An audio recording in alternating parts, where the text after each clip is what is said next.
Okay, so you know how you've been sending us all that interesting stuff about biopesticides? Yeah. Well, we dug into some of that today. Okay.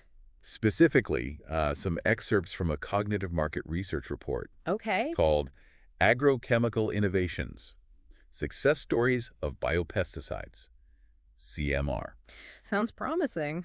And in this deep dive, we really want to pull out what's important Yeah. about the challenges, Sure.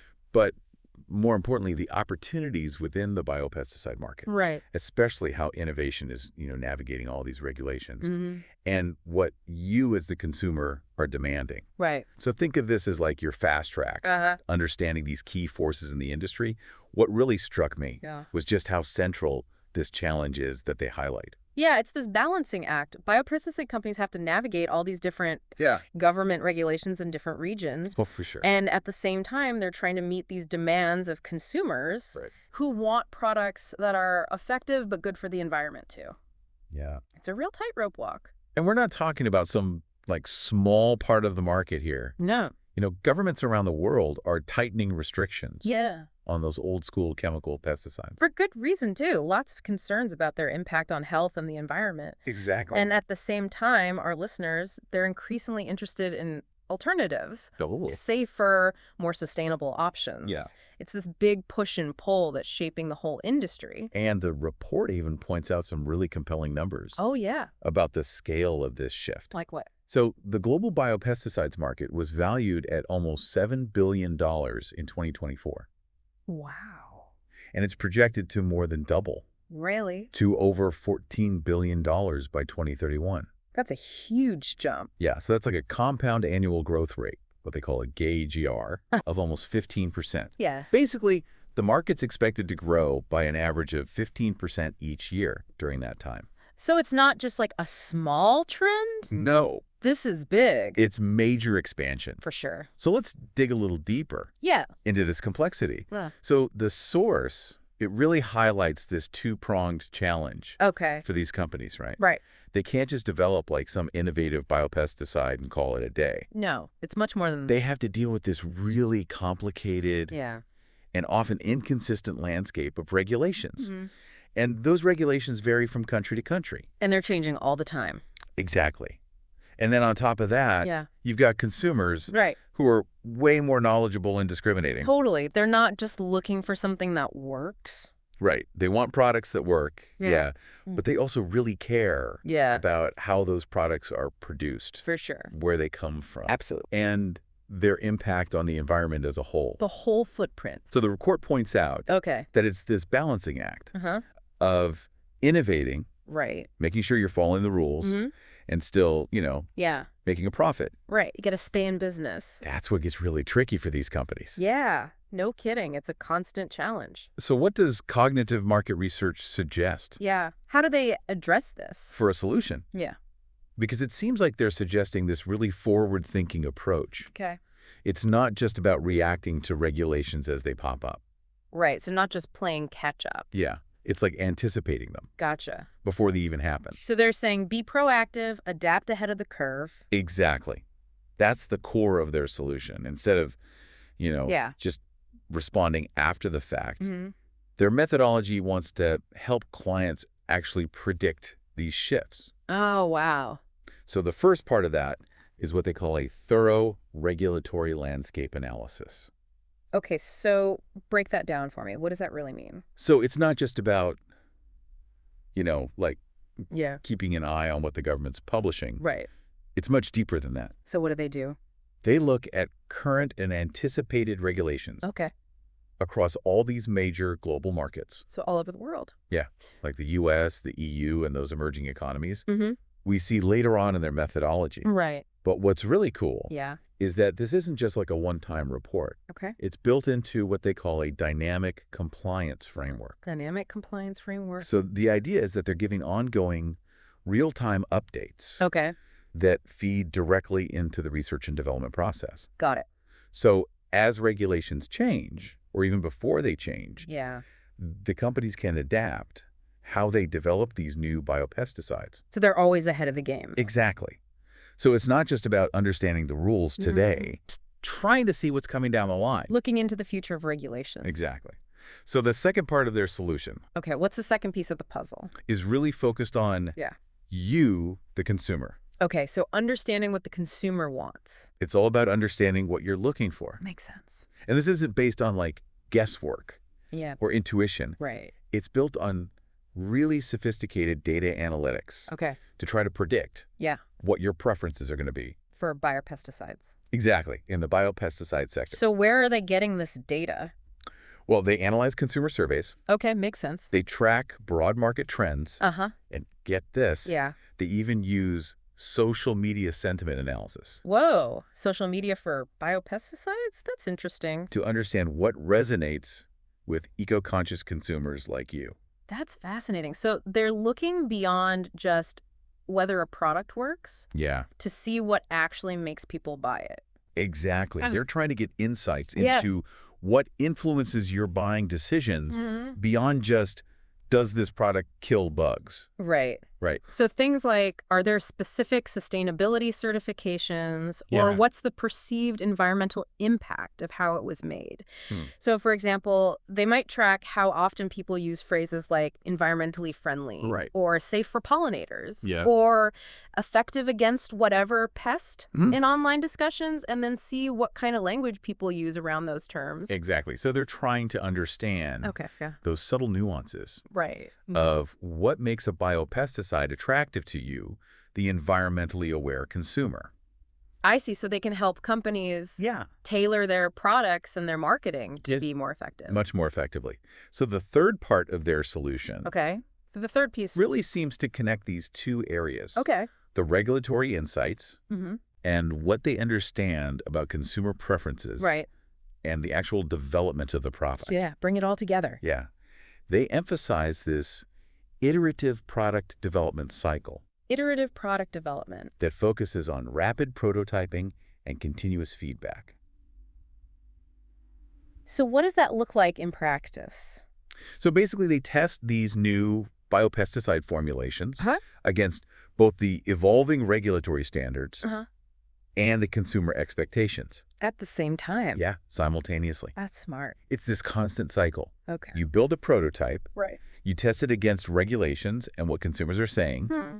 and then you refine it. Based on that feedback. Exactly. Yeah. And what's really cool here is Yeah. they're changing how people think about regulations. Interesting. Traditionally, it was like, oh, regulations, they're just a cost center. Uh-huh. We just have to react to them. Right. But they're saying, no, Yeah. this can be strategic. You can use this to inform your product development Mm-hmm. and even create a competitive advantage. That's a big shift in mindset. It's a huge shift. Yeah. And that's really important for any industry Absolutely. with a lot of regulation. Anywhere where innovation's happening in a regulated space. Yeah. And because they're using this real-time data, Right. they can continuously refine these products. Okay. So they not only meet the latest regulations, Yeah. but they're also what the market actually wants. Really tailor-made. Yeah. So let's get into the nitty-gritty Yeah, the details. of how they actually do this analysis. Okay. Starting with the regulatory landscape examination. Right. It's a pretty comprehensive process. Yeah, we talked about how they look at current and future regulations in Mhm. places like the US, Mhm. the EU, and Yeah. those emerging economies. Right. But what's really interesting is how they approach it. Yeah. It's multifaceted. Okay. They talk to legal professionals Okay. who specialize in agrochemicals. Mm-hmm. They keep an eye on updates from regulatory agencies all over the world. Wow. And they use these specialized databases Uh-huh. that track changes in legislation. So they're pulling information from all these different sources, Yeah. and then they put it all together Right. into this thing called a comprehensive regulatory compliance matrix. A compliance matrix. That sounds intense, Yeah. but I guess it's super valuable Oh, for sure. if you're a company Yeah. trying to sell your products in different places Mm-hmm. with different rules. It Absolutely. can be really confusing. And it's constantly changing. So what kind of information would be in this matrix? So it would include things like specific safety standards, Okay. which can be different depending on the region, Right. and the labeling requirements, Uh-huh. which can be very specific, even down to the language they have to use Wow. or the symbols they need to include. That's interesting. And then also a list of what ingredients are allowed. and how much of each ingredient they can use Yeah, in different markets. that makes sense. So Yeah. having all of that in one place Right. that's constantly updated Mm-hmm. would be a huge advantage for these companies. Absolutely. So moving on to consumer preferences. Okay. We talk about the data they collect, Yeah.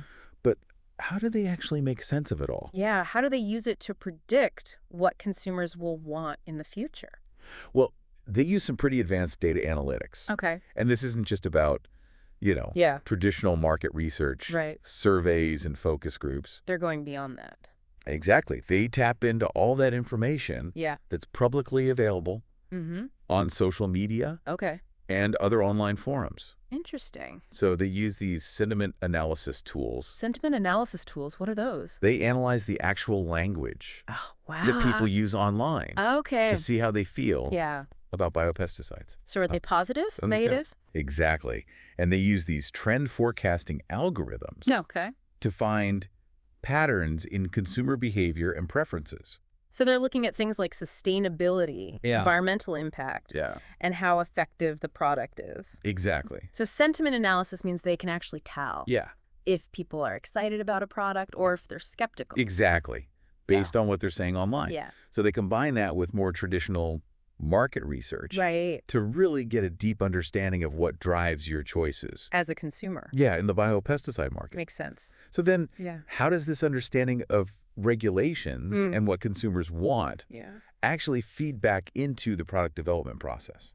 That's the key question. So they emphasize this rapid prototyping Okay. of biopesticide formulations. Right. And they test these prototypes in the lab Yeah. to see how well they work against pests. Mm-hmm. But they also evaluate them against that big compliance matrix we talked about. The regulatory stuff. Yeah. And also against the consumer feedback. Oh, wow. So they're testing against all three things at once. Yeah, so it's this constant feedback loop. Okay. They learn from the regulatory reviews Right. and from what consumers are saying, Yeah. and they incorporate that Mm-hmm. into the next version of the product. I see. So it's not like a straight line. Right. You develop it, you test it, and then you refine it. It's not that simple. It's much more dynamic Okay. and interconnected. Yeah. They're constantly checking and adjusting Mm. based on what's happening in the real world. Yeah, that makes it much more responsive to what's actually needed. Exactly. So what happens after they implement this approach? Well, the report talks about some really positive outcomes Okay, like what? for their client, Yeah. the after effect. Okay. And it really sounds like Yeah. it had a big impact Uh-huh. on their business. In a good way. In a good way, yeah. So what happened? So using this dynamic compliance framework Okay. meant that they could adapt to changing regulations much faster. Right, so they weren't caught off guard. Yeah, exactly. And that proactive approach Yeah. really reduced their risk of not complying Mm-hmm. with the rules. Which can be really costly. Yeah. And it also helped them avoid those delays Okay. that can happen Right. when you're not prepared. Absolutely. So basically, by being proactive, Yeah. they stayed ahead of the competition. Makes sense. What about the consumer demand forecasting model? Yeah. What impact did that have? So that deeper understanding of consumer preferences Right. really allowed them to tailor their products Okay. to what people actually wanted. So they could offer what consumers were looking for. Exactly. And that led to happier customers. Yeah. People were more loyal to the brand, Mm-hmm. and ultimately they got a bigger share Yeah. of that growing biopesticide market. Because they were meeting those specific needs. Yeah, when you understand what your customers value, Right. you can build much stronger relationships with them. For sure. And it sounds like that iterative development cycle, Yeah. with all those feedback loops, Right. it actually changed the culture Oh, wow. within the client's organization. So it wasn't just about the product itself? Yeah, it affected the whole company. How so? So by constantly getting updates on regulations Mm-hmm.